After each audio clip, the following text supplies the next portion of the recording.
Assalamualaikum warahmatullahi wabarakatuh. Saya Ayu Hadani Sembolon dengan NIM 033 Fakultas Hukum dari Universitas Potensi Utama. Sini saya akan memaparkan materi mengenai pelimpahan perkara dan penuntutan dalam Kitab Undang-Undang Hukum Acara Pidana. Adapun video ini saya buat untuk memenuhi mata kuliah Hukum Acara Pidana. Mari kita ke pembahasan yang pertama, yaitu pelimpahan perkara.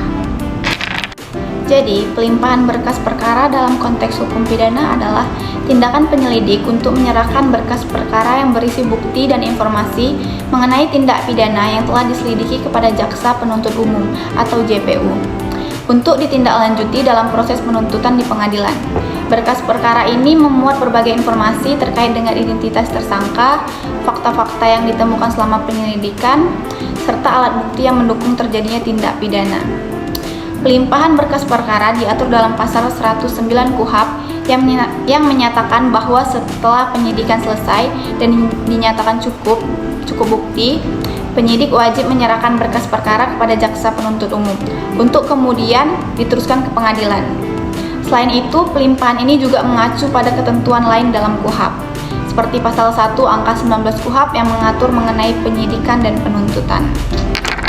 Pelimpahan berkas perkara paling lama 15 hari sejak tersangka dan barang bukti diterima, atau 30 hari untuk kasus yang sulit dibuktikan. Berikut ini adalah beberapa dokumen yang terkait dengan pelimpahan perkara. Pertama, surat pengantar pelimpahan berkas perkara. Kedua, berkas perkara penyidik. Ketiga, surat pelimpahan perkara P31. Tanda terima surat pelimpahan P33, tanda terima penyerahan barang bukti P34, berita acara serah terima barang bukti, surat penunjukan JPU P16A, surat dakwaan P29, surat perintah penahanan jika ditahan T7, surat perintah penahanan penuntut jika ditahan D6. Apa sih tujuan dan pentingnya pelimpahan berkas perkara? Nah, ada menjamin proses hukum yang adil. Pelimpahan berkas perkara ke jaksa penuntut umum menjamin bahwa perkara yang ditangani telah melalui proses pemeriksaan yang sah dan adil oleh penyidik. Mengontrol kualitas penyidikan dengan adanya pemeriksaan berkas oleh jaksa. Hal ini juga menjadi bentuk pengawasan terhadap penyidik agar penyelidikan dilakukan secara profesional dan sesuai dengan hukum yang berlaku, dan mencegah penyalahgunaan proses hukum. Pelimpahan berkas perkara memastikan bahwa proses hukum yang dijalankan memiliki dasar yang kuat dan tidak ada manipulasi bukti atau kesalahan dalam penanganan perkara. Proses pelimpahan berkas perkara. Proses yang pertama yaitu penyidikan. Setelah terjadi tindak pidana, penyidik melakukan penyelidikan untuk mengumpulkan bukti-bukti yang cukup. Proses ini mencakup pemeriksaan saksi, ahli, barang bukti, serta pemeriksaan terhadap tersangka. Selanjutnya, penyelesaian penyidikan. Setelah penyidik merasa bahwa semua bukti yang diperlukan telah terkumpul dan dianggap sudah cukup untuk membuktikan terjadinya tindak pidana, penyidik akan membuat laporan penyidikan, berita acara yang disertai dengan berkas perkara. Penyusunan berkas perkara.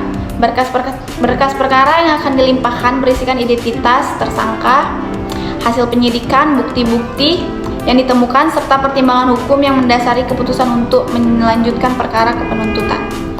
Selanjutnya, pelimpahan berkas perkara ke jaksa penuntut umum. Setelah penyidik selesai melakukan dan menyusun berkas perkara, berkas tersebut dilimpahkan ke jaksa penuntut umum untuk diteliti lebih lanjut. Jaksa kemudian akan memutuskan apakah berkas perkara tersebut cukup untuk dilanjutkan ke proses penuntutan di pengadilan atau tidak. Selanjutnya ke tahap pemeriksaan berkas oleh jaksa penuntut umum. Setelah menerima pelimpahan berkas perkara, jaksa penuntut umum akan memeriksa berkas tersebut untuk memastikan bahwa perkara sudah lengkap dan sesuai dengan ketentuan hukum. Tugas jaksa pada tahap ini meliputi yang pertama, verifikasi bukti. Jaksa akan mengevaluasi apakah bukti-bukti yang ada dalam berkas cukup untuk mendukung dakwaan terhadap tersangka. Selanjutnya, penyusunan surat dakwaan. Jika berkas perkara dinyatakan cukup, jaksa akan menyusun surat dakwaan yang akan diajukan ke pengadilan. Namun jika berkas masih kurang lengkap, jaksa bisa mengembalikannya ke penyidik untuk melengkapi. Selanjutnya ada penolakan dan pengembalian berkas oleh jaksa. Jaksa penuntut umum berhak untuk menolak atau mengembalikan berkas perkara yang diterimanya jika terdapat kekurangan atau ketidaklengkapan dalam berkas tersebut. Hal ini diatur dalam pasal 140 KUHP yang menyatakan bahwa jika berkas perkara tidak memenuhi syarat formil atau material, jaksa dapat mengembalikannya kepada penyidik untuk dilengkapi. Pertama yaitu ada berkas tidak lengkap. Jika berkas perkara tidak lengkap, jaksa mengembalikannya kepada penyidik untuk dilakukan penyempurnaan. Dalam hal ini, penyidik harus segera melengkapi berkas perkara tersebut. Yang kedua, berkas diterima dan dilanjutkan. Jika berkas sudah lengkap dan sesuai, jaksa akan melanjutkan perkara tersebut ke proses penuntutan di pengadilan. Adapun keberlanjutan proses hukum setelah pelimpahan. Setelah berkas perkara dilimpahkan dan jaksa menyatakan berkas tersebut lengkap, jaksa akan menyiapkan surat dakwaan dan perkara akan dilanjut ke tahap persidangan di pengadilan. Di pengadilan, hakim akan memeriksa perkara dan memutuskan apakah terdakwa bersalah atau tidak bersalah berdasarkan bukti yang ada. Baik, sekian dan terima kasih pemaparan saya mengenai pelimpahan berkas perkara. Terima kasih sudah mendengarkan. Mari kita melanjutkan ke pembahasan yang kedua. Pembahasan kita yang kedua yaitu mengenai penuntutan. Mari kita pahami apa sih pengertian dari penuntutan itu. Dalam pasal 1 angka 4 UU 11/2021 menyebutkan penuntutan adalah tindakan penuntut umum untuk melimpahkan perkara ke pengadilan negeri yang berwenang dalam hal dan menuntut cara yang diatur dalam hukum acara pidana dengan permintaan supaya diperiksa dan diputus oleh hakim di sidang pengadilan. Selain itu, pasal 140 ayat 1 KUHP menyatakan bahwa dalam hal penuntut umum berpendapat bahwa dari hasil penyidikan dapat dilakukan penuntutan, ia dalam waktu secepatnya membuat surat dakwaan. Kemudian setelah proses pemeriksaan pengadilan selesai, maka berlaku pasal 182 ayat 1 huruf A KUHP yang berbunyi, setelah pemeriksaan dinyatakan selesai, penuntut umum mengajukan tuntutan pidana. Baiklah, langsung saja kita ke proses penuntutan. Proses penuntutan dimulai setelah pelimpahan berkas perkara dari penyidik kepada jaksa penuntut umum. Tahapan penuntutan dapat dijelaskan sebagai berikut. A. Pemeriksaan berkas perkara oleh jaksa penuntut umum. Setelah menerima berkas perkara, jaksa penuntut umum akan memeriksa kelengkapan berkas dan memastikan apakah perkara tersebut layak untuk dilanjutkan ke pengadilan. Jaksa akan memeriksa apakah bukti-bukti yang ada cukup untuk mendukung dakwaan. Yang pertama, verifikasi kelengkapan berkas. Jaksa memeriksa apakah berkas perkara sudah lengkap baik dari sisi formil, prosedur penyidikan yang benar maupun material, bukti-bukti yang cukup untuk mendukung dakwaan. Yang kedua, penyusunan surat dakwaan. Jika berkas sudah lengkap, jaksa akan menyusun surat dakwaan yang akan digunakan untuk menuntut perkara di pengadilan. B. Penolakan atau pengembalian berkas oleh jaksa.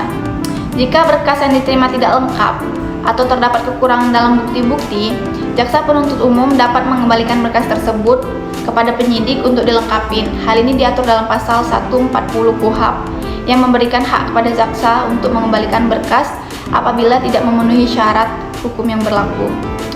C. Penyusunan surat dakwaan. Surat dakwaan adalah dokumen yang menyatakan tuduhan terhadap terdakwa dan dijadikan dasar bagi pengadilan untuk memulai pemeriksaan perkara. Dalam KUHP pasal 143 KUHP menyebutkan bahwa surat dakwaan harus mencakup identitas tersangka, namun nama, umur, jenis kelamin, alamat tersangka, fakta-fakta yang menjadi dasar dakwaan, rincian mengenai peristiwa yang diduga sebagai tindak pidana, peraturan yang dilanggar, pasal atau ketentuan hukum yang dianggap dilanggar oleh terdakwa, permintaan untuk mengadili, pemohon agar pengadilan memutuskan perkara tersebut, permohonan agar pengadilan memutuskan perkara tersebut. Selanjutnya yang D, jenis-jenis dakwaan. Dalam penuntutan ada beberapa jenis dakwaan yang dapat diajukan oleh jaksa. Yang pertama, dakwaan tunggal. Jaksa menyusun satu dakwaan berdasarkan satu tindak pidana yang dilakukan oleh terdakwa. Yang kedua, dakwaan alternatif. Jaksa menyusun dakwaan lebih dari satu jika terdapat kemungkinan bahwa terdakwa melakukan lebih dari satu tindak pidana. Yang ketiga, dakwaan subsidiar. Jaksa menyusun dakwaan alternatif tetapi hanya dapat diterapkan oleh salah satu di antaranya tergantung pada keputusan hakim. Dakwaan ini kemudian diajukan ke pengadilan untuk disidangkan. Selanjutnya ke proses yang E, pengajuan perkara ke pengadilan. Setelah surat dakwaan selesai disusun, jaksa penuntut umum mengajukan surat dakwaan tersebut ke pengadilan negeri yang berwenang. Pengadilan akan memeriksa perkara tersebut dalam sidang dengan jaksa sebagai pihak yang menuntut dan terdakwa bersama penasihat hukumnya sebagai pihak pembela. Selanjutnya yang F, tindak lanjut proses pengadilan. Di pengadilan, jaksa akan bertindak sebagai penuntut umum yang berfungsi untuk membuktikan bahwa terdakwa bersalah berdasarkan bukti-bukti yang ada. Proses ini mencakup yang pertama penyampaian dakwaan. Jaksa akan membacakan dakwaan di hadapan majelis hakim dan terdakwa. Pembuktian. Yang kedua, pembuktian. Jaksa akan menghadirkan saksi-saksi, ahli, dan barang bukti untuk mendukung dakwaannya. Yang ketiga, tanya dan jawab. Terdakwa atau penasihat hukumnya dapat mengajukan bantahan atau pembelaan diri terhadap dakwaan. Selanjutnya, kewenangan jaksa penuntut umum dalam penuntutan. Berdasarkan pasal 14 KUHP, kewenangan penuntut umum adalah sebagai berikut. Yang pertama, menerima dan memeriksa berkas perkara penyidikan dari penyidik atau penyidik pembantu. Yang kedua, mengadakan pra penuntutan apabila ada kekurangan pada penyidikan dengan memperhatikan ketentuan pasal 110 ayat 3 dan ayat 4 dengan memberi petunjuk dalam rangka penyempurnaan penyidikan dari penyidik. Selanjutnya, memberikan perpanjangan penahanan, melakukan penahanan atau penahanan lanjutan, dan atau mengubah status tahanan setelah perkaranya dilimpahkan oleh penyidik. Membuat surat dakwaan, melimpahkan perkara ke pengadilan, menyampaikan pemberitahuan kepada terdakwa tentang ketentuan hari dan waktu perkara disidangkan yang disertai surat panggilan, baik kepada terdakwa maupun kepada saksi untuk datang pada sidang yang telah ditentukan. Melakukan penuntutan, melakukan perkara demi kepentingan hukum, menutup perkara demi kepentingan hukum, mengadakan tindakan lain dalam lingkup tugas dan tanggung jawab sebagai penuntut umum menurut ketentuan undang-undang ini, melaksanakan penetapan hakim. Oke, baik, terima kasih. Segitu saja yang bisa saya sampaikan mengenai pelimpahan berkas perkara dan penuntutan dalam KUHP. Bila ada salah kata dan salah penyampaian, saya mohon maaf. Terima kasih sudah mendengarkan. Assalamualaikum warahmatullahi wabarakatuh.